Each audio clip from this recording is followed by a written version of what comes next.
What's going on, everybody? Good morning. Hope you guys are doing well on this Friday. We have made it to the end of the week, and I want to take a quick little video here. Shouldn't be too long, but I want to talk about some of the movement we've gotten as it pertains to the Seattle Seahawks and their interest in this upcoming 2026 NFL draft. Obviously, we know that this is not a great draft. We know the Seahawks don't have a lot of picks.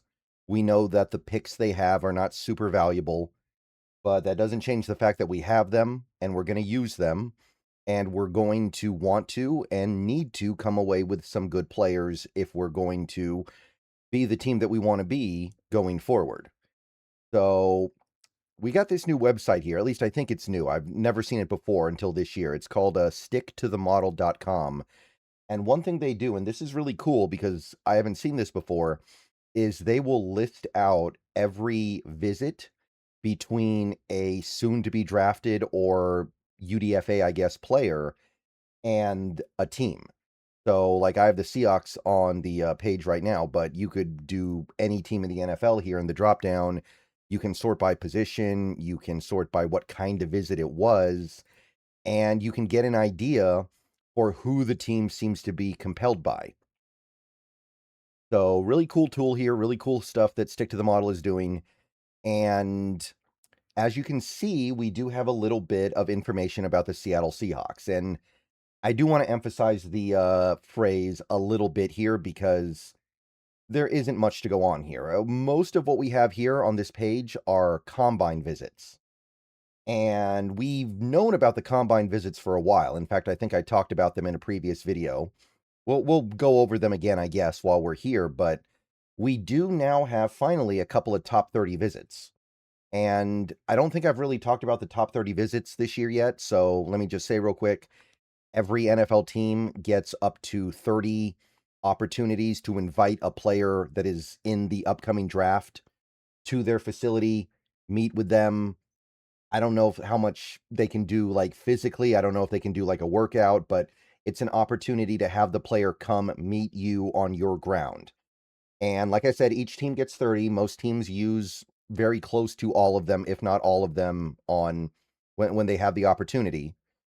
And there are ways to meet players that are outside the top 30 visits, but generally speaking, if you have a level of interest in a player, you're probably going to use one of those top 30 visits unless you find another way to meet the player. And there are ways, like the combine visits, and there's also something called a local visit, which we've used once so far, and I think those are unlimited.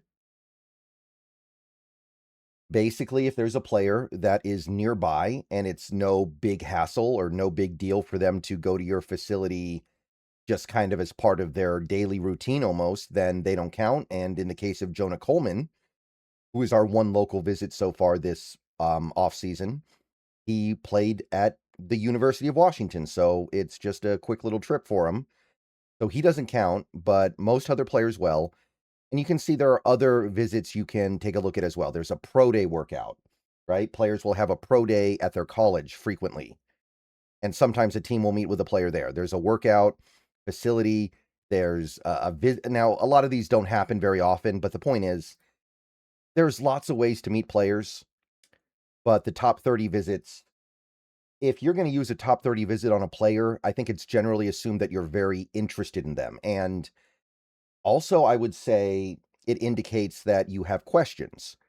If you're completely enamored with the player and you've got nothing to wonder about, nothing to think about, maybe that's a player you don't use the top 30 visit on because you already feel like you know what you need to know.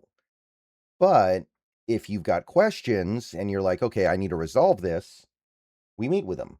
Like, I remember back in 2023, we used a top 30 visit on Jalen Carter, and then we were told after the draft that Jalen Carter was not on our board.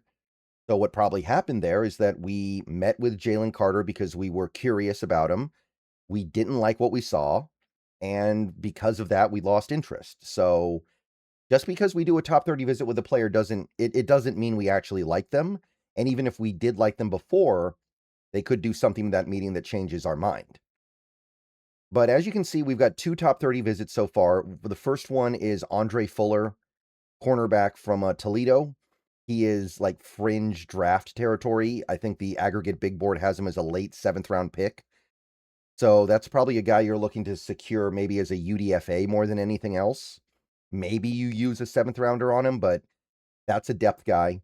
And then the other guy, and this one's going to be very exciting for a lot of people because people have been pretty aggressively circling the wagons here, and with good reason. It's Chris Johnson from San Diego State.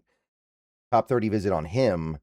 He is, I don't want to say everything that we could want in a corner, because I'm not going to act like any corner we can get in this draft is everything we could want.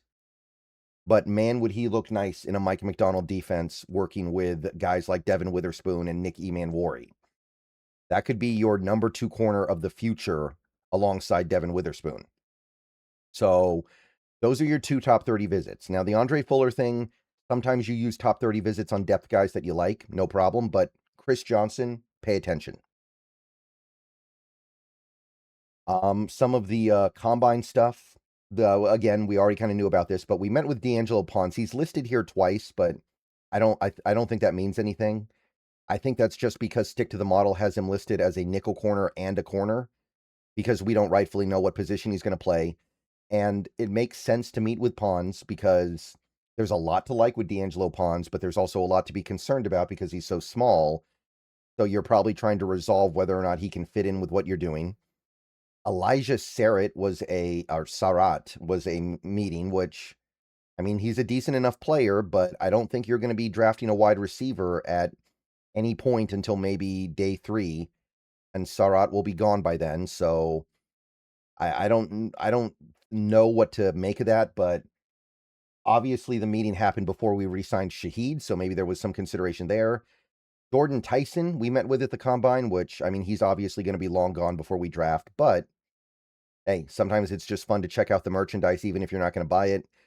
Kamari Ramsey, safety, should be a day 2 guy. That's interesting.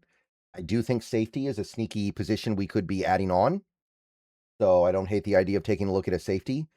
Kieron Crawford, edge rusher, that I talked about a little bit, I believe, yesterday. Met him at the Combine as well. Probably a day 3 guy, maybe early day 3, if he's lucky, late day 2. So that's going to be somebody that we're kicking the tires on. Interesting guy. I talked about him at length the other day. And Micah Morris, an interior offensive lineman that is kind of fringe draftable.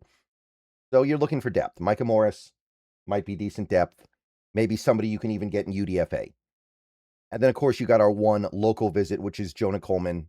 Makes sense. We need running backs. You may as well kick the tires. I'm not convinced that we actually are that interested in him because I don't know if he fits what we're looking for. We need a back with a little more speed. But there is some stuff Coleman's good at, and we're not going to try to fit everybody into a narrow box here. Maybe we're looking at Jonah Coleman as a replacement for Zach Charbonnet because he can do some of that same stuff. He's a good 3rd down back, and he does actually have a little bit of wiggle for a bigger back. But that's what we got right now. Those are the visits to this point. And, you know, you take a look at this depth chart, and eventually I'm going to put this in a spreadsheet so it looks a little bit more presentable. Not a fan of the way the ESPN depth chart looks on the eyes, but we've done a pretty good job cleanly defining what we need to do in the draft. And while that does invite the possibility that you end up reaching and not taking good value, it's pretty clear what we need, right? We need a running back, we need an edge rusher, we need a cornerback, and then thinking about the future, we probably need some interior offensive line and a safety. So we are in a pretty well-defined spot. Maybe if you want to look ahead, you can start talking about defensive tackle a little bit. But it kind of feels like things are pretty cleanly defined here in terms of what we need. So these visits should really help us hone in on what we're looking for. We're not going to have to waste time meeting with a bunch of quarterbacks, meeting with a bunch of tight ends, meeting with a bunch of inside linebackers necessarily, because we're doing pretty good there. All right. See you guys later. Go Hawks. Let me know what you think down below.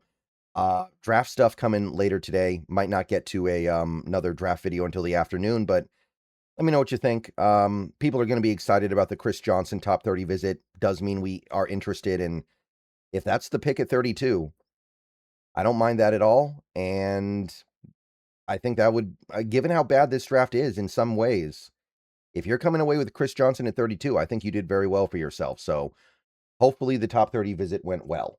All right. See you guys later. Go Hawks.